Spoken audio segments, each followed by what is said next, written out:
और बहुत सारे लोग कमेंट भी करते हैं कि आपकी सासू जी अकेले क्यों रहती हैं। माल्टे भी काफ़ी बड़े हो गए हैं, ये नवंबर दिसंबर के टाइम पे पकते हैं। मैंने तो सोचा था आज मैं किमाड़ा जाऊंगी, आज तो पता नहीं कितना हल्ला होगा। तो यहाँ किचन गार्डन से बाली छोटी छोटी ककड़ी लेके आ गया है। खेत में घास काटते काटते ये देखिए हमको क्या मिल गया है। पहाड़ी लोग तो इसको पहचानते होंगे, क्या शहरी लोग भी इसको पहचानते हैं? हमारी गढ़वाली भाषा में इनको भगाने का तरीका बोलना कैसे होता है? हाय, ऐसे नहीं होता है कि सासू जी है तो बहू ही आएगी फिर चाय बनाएगी। ये इतनी तीखी है ना, इसको ना एक कोई खा नहीं सकता है। और ये देखिए कपों की कमी नहीं है, लेकिन सासू जी का जो चाय का गिलास होता है ना, वो बहुत बड़ा होता है। सबसे पहले आप सभी को मेरा प्यार भरा नमस्ते। मेरा नाम है प्रियंका तिवारी और आप सभी का स्वागत है देवभूमि उत्तराखंड के केदार घाटी के खूबसूरत मार्केट सोनप्रयाग मार्केट से। अभी दिन का टाइम है और आज सुबह से मौसम कुछ इस तरह का हो रखा है। तभी धूप लग रही थी, तभी छाँव, और अभी देखिए हल्की हल्की बारिश हो रही है। तो अभी मेरी और मेरे हस्बैंड जी की तैयारी हो गई है यहाँ सोनप्रयाग से अपने किमाड़ा वाले घर में जाने की, यानी कि पुराने वाले घर में जाने की, जहाँ पे सासू जी रहती हैं। काफ़ी दिनों से सासू जी से मिलना नहीं हुआ, तो आज सासू जी के हाथ का बना टेस्टी लंच भी करेंगे और साथ में उनसे मिलना भी हो जाएगा। बिल्कुल। और हस्बैंड जी ने ना उस दिन से वो नेपाली टोपी पहने हुई है, मस्त लग रही है। हाँ, बोल रहे थे एक बार पहन लेते हैं, फिर बाद में शोकेस में सजा के रखेंगे। बिल्कुल बिल्कुल। तो देखते हैं, चलते हैं। वैसे बारिश भी हो रही है तो फिर भी चलते हैं। तो हमारे होटल में ये 2 दराती भी थी और इनको भी लेके चलती हूँ मैं किमाड़ा सासू जी के लिए। इस बार अक्टूबर के महीने ना बहुत अच्छी यात्रा चल रही है, लगातार यात्री लोग आ ही रहे हैं और सुबह सुबह ना ज़्यादा ही भीड़ होती है।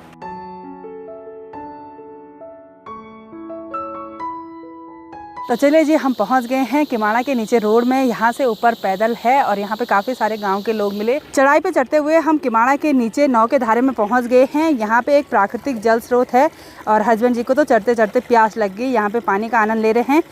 पानी ठंडा होगा नहीं? पुरानी याद ताजा होगी। हाँ, आप इस धारे में आते थे? हाँ, बचपन में यहीं से पानी भरते थे ना। अच्छा, घर ले जाते थे पानी चढ़ाई पे? हाँ, उस समय नल नहीं होते हमारे गाँव में ना। अच्छा, किसी के घर में नहीं रहते थे। पहले ज़्यादातर लोग पानी पीने के लिए प्राकृतिक स्रोत का यूज़ करते थे। अब कभी कभी आते हैं इस नौ के धारे में जब ना घर पे नल पे पानी नहीं आता है या कहीं पे ब्लॉकेज वगैरह हो जाता है। तो ये धारा पता नहीं सदियों से निरंतर बहता जा रहा है।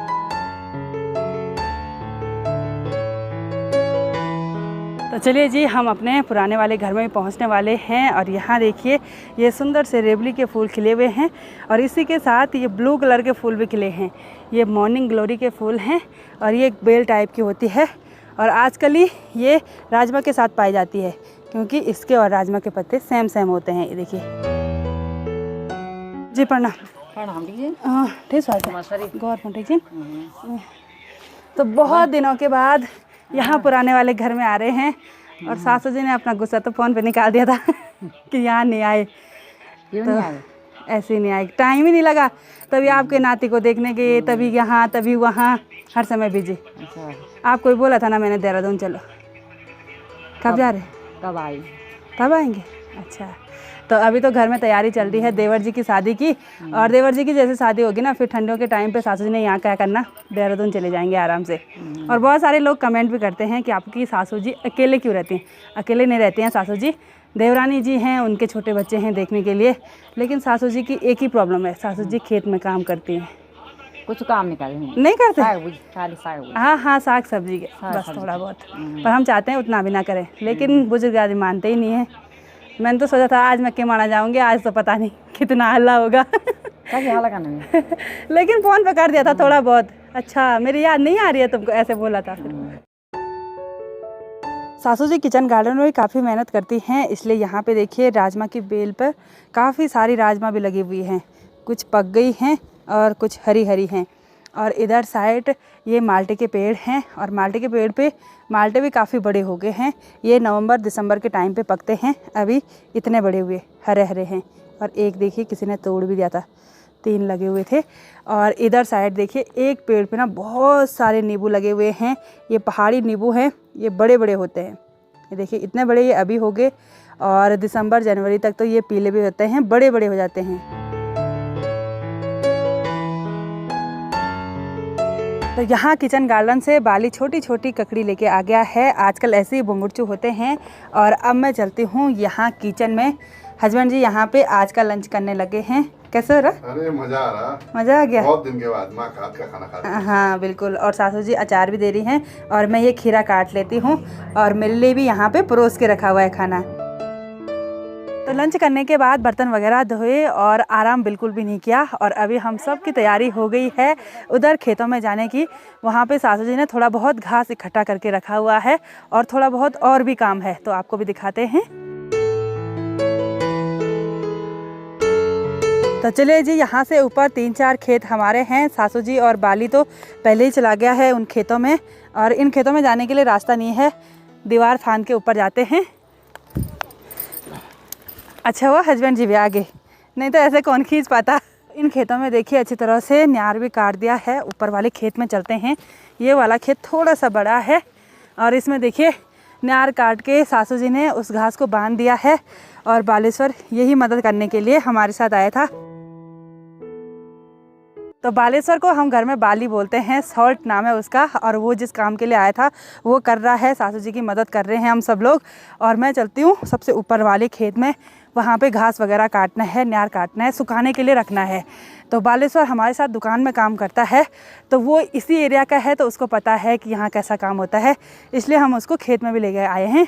आज उसके दुकान में काम करने की छुट्टी हो गई थी, इसलिए हमारे साथ घर आ गया वो। तो इन हेलीकॉप्टरों की यहाँ पे तेज़ आवाज़ होती है और हम ऊपर वाले खेत में आ गए हैं। इस खेत में मंडवा की खेती कर रखी थी। मंडवा का न्यार भी कमी है, यानी कि मंडवा भी कमी हुआ, उसके साथ काफ़ी सारी मिक्स घास है। थोड़ा बहुत घास सासू जी ने यहाँ पे काट रखी है, सुखाने के लिए रखा हुआ है। और इस छोटे से थैले पे ये देखिए मंडवे की बालियों की लवाई कर रखी है और ये पूरा बुशा रखा है। इस पर बिल्कुल भी दाने नहीं हैं, थोड़ा थोड़ा दाने होंगे। और ये देखिए ये भट्ट हैं, ये काले भट्ट हैं जिनसे चौंसा भटवानी बनाया जाता है। अभी ये भी पके नहीं हैं, लेकिन लंगूर की डर से जल्दी निकाल दिए हैं। तो ये रही मेरी सासू जी की स्पेशल दराती और आज मैं इसी से घास काटने वाली हूँ। चुन्नी के साथ काम करने में थोड़ा सा मुश्किल होगा, तो चुन्नी को साइड रख देंगे और अब काट लेंगे घास। और आजकल घास काटने की ऐसी हैबिट हो गई है ना कि काम जल्दी जल्दी हो रहा है, आदत पड़ गई है घास काटने की। तो उसी भी गई जेठो जी के साथ, तो पूरी घास काटी। और सासू जी की जो दराती है ना वो बहुत तेज़ लगती है, बहुत तेज़ धार वाली।